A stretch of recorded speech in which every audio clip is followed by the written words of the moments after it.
नमस्कार दोस्तों, मैं आप सभी का स्वागत करती हूँ हमारे मिस्ट्री टीवी के एक और बेहतरीन एपिसोड में। आज मैं आपके सामने लेके आई हूँ हज यात्रा के बारे में। हज यात्रा क्या है? हज यात्री शैतान को पत्थर क्यों मारते हैं? आइए जानें इसकी कहानी मेरी जुबानी। हज यात्रा इस्लाम धर्म के 5 स्तंभों में से एक है।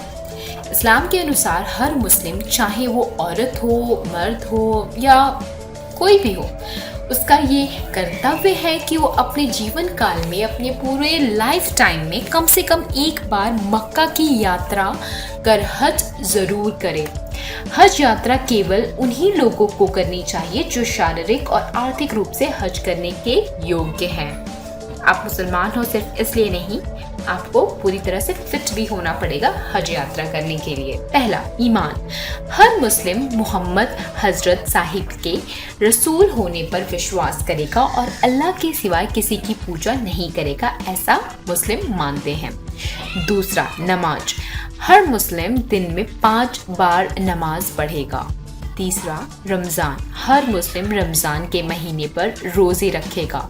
चौथा, ज़कात। हर मुस्लिम अपनी कमाई का 2.5% हिस्सा धार्मिक कार्यों के लिए योगदान करेगा। 5वां, हज। हर मुस्लिम अपने जीवन काल एक बार मक्का की यात्रा कर हज जरूर करेगा। ये तो थी बातें जिनका उन्हें ध्यान रखना है हज यात्रा करने से पहले, कि ये सारी चीजें अगर वो फॉलो करते हैं तो वो फिजिकली मेंटली फिट हैं और कर सकते हैं। आइए अब जानते हैं कि हज यात्रा कब होती है। हज यात्रा इस्लामी कैलेंडर के आखिरी महीने की 8वीं से 12वीं तारीख तक होती है। क्योंकि इस्लामी कैलेंडर के दिन अंग्रेजी कैलेंडर, जनवरी-फरवरी वाला कैलेंडर जो इंग्लिश में होता है, उसके मुकाबले हर साल 10 या 11 कम होते हैं, इसलिए इसकी तारीख अंग्रेजी कैलेंडर के मुताबिक हर साल बदली जाती है। हज यात्रा के पड़ाव। इहराम। हज यात्री खास तरह के कपड़े पहनते हैं जिन्हें इहराम कहा जाता है। पुरुष 2 टुकड़ों वाला एक बिना सिलाई का सफेद चीगा पहनता है। महिलाएं भी सफेद रंग के खुले कपड़े पहनती हैं जिनमें बस उनके हाथ और चेहरे बिना ढका रह सकता है, बाकी चीजें उन्हें ढक के रखनी होती हैं। यात्रा के दौरान श्रद्धालुओं को सेक्स, लड़ाई झगड़े, खुशबू और बाल व नाखून काटने से परहेज करना होता है। तवाफ।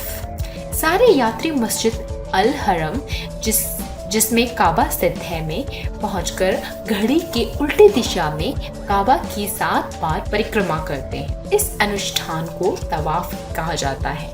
सई। तवाफ के बाद यात्री काबा के पास से 2 पहाड़ियों साफा और मारवा के बीच आगे और पीछे चलते हैं, इसे सई कहा जाता है। तवाफ और सई की रस्म को उम्रा कहा जाता है और इसके बाद ही हज की असली रस्में शुरू होती हैं। पहला दिन। उम्रा के बाद अगले दिन यात्री सुबह की नमाज पढ़कर मक्का से 5 किलोमीटर दूर मीना पहुंचते हैं और वो बाकी का सारा दिन बिताते हैं। वहाँ 2 दिन की पावी की 4 नमाजें पढ़ते हैं। आइए जाने दूसरे दिन के बारे में। अराफात। दूसरे दिन यात्री मीना से लगभग 10 किलोमीटर दूर अराफात की पहाड़ी पर पहुंचते हैं और नमाजें अदा करते हैं। अराफात की पहाड़ियों पर दोपहर का समय बिताना बहुत जरूरी है, नहीं तो हज अधूरा माना जाएगा। मुजदलिफा। सूरज छिपने के बाद हाजी अराफात और मीना के बीच स्थित मुजदलिफा हो जाते हैं। वहाँ वे आधी रात तक रहते हैं। वहीं वे शैतान को मारने के लिए पत्थर जमा करते हैं। तीसरा दिन बकरीद का दिन होता है।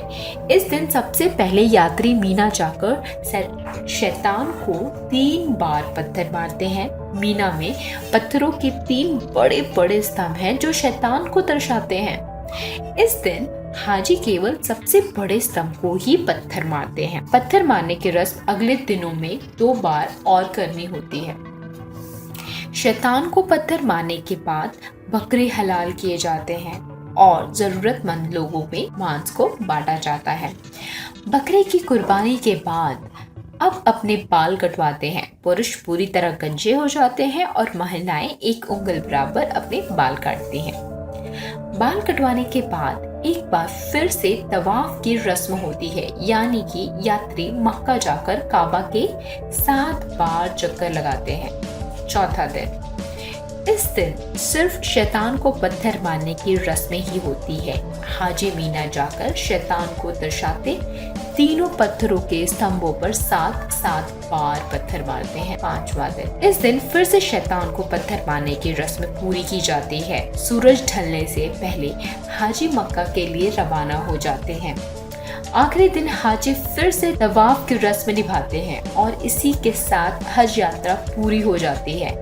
कई यात्री इसके बाद मदीना की यात्रा भी करते हैं, जहां मोहम्मद हजरत साहिब का मकबरा स्थित है।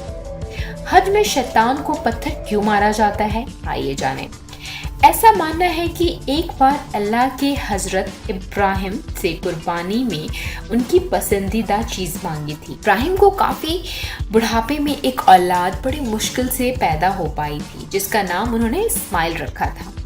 वे उससे बहुत प्यार करते थे। हजरत इब्राहिम का जन्म 4000 पहले हुआ था, ऐसा माना जाता है। इस्लाम से पहला उनका जिक्र बाइबल और यहूदी ग्रंथ में इब्राहिम के नाम से मिलता है। चलिए आइए अपनी कहानी को आगे बढ़ाते हैं। लेकिन अल्लाह का आदेश मानकर वो अपने पुत्र की कुर्बानी देने के लिए तैयार हो गए थे।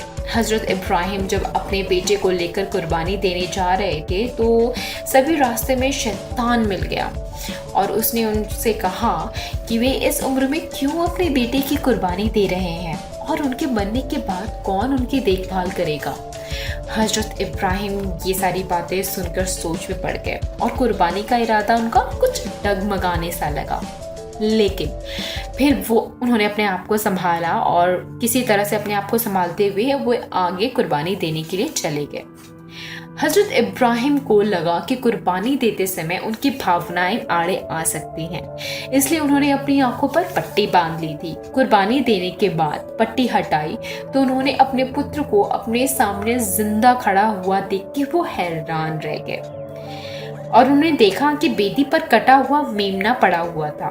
तभी से इस मौके पर बकरे और मेमनों की बलि देने की प्रथा निकल गई। इस तरह मुस्लिम हज के दौरान शैतान को पत्थर मारते हैं क्योंकि उन्होंने हजरत इब्राहिम को बरगलाने की कोशिश की थी। इस तरह से मेमने और बकरों की बलि चढ़ाने की परंपरा शुरू हो गई। तो ये था हमारा आज का एपिसोड जिसमें हमने आपको बताया हज के बारे में। मैं आशा करती हूँ आज का एपिसोड आप लोगों को बेहद पसंद आया होगा। आया नहीं आया जैसा भी लगा प्लीज कमेंट करना ना भूलिए।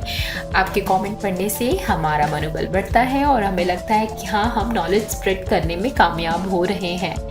जो मुझसे जितना हो सकता है उतनी ज़्यादा नॉलेज मैं स्प्रेड करने की कोशिश करती हूँ। अगर आपको नॉलेज कुछ मिल रहा हो, थोड़ा ज्ञानवर्धक हो रहा हो आपका, तो प्लीज़ हमें कमेंट करना ज़रूर। Thank you. Have a nice day. Bye. Take care.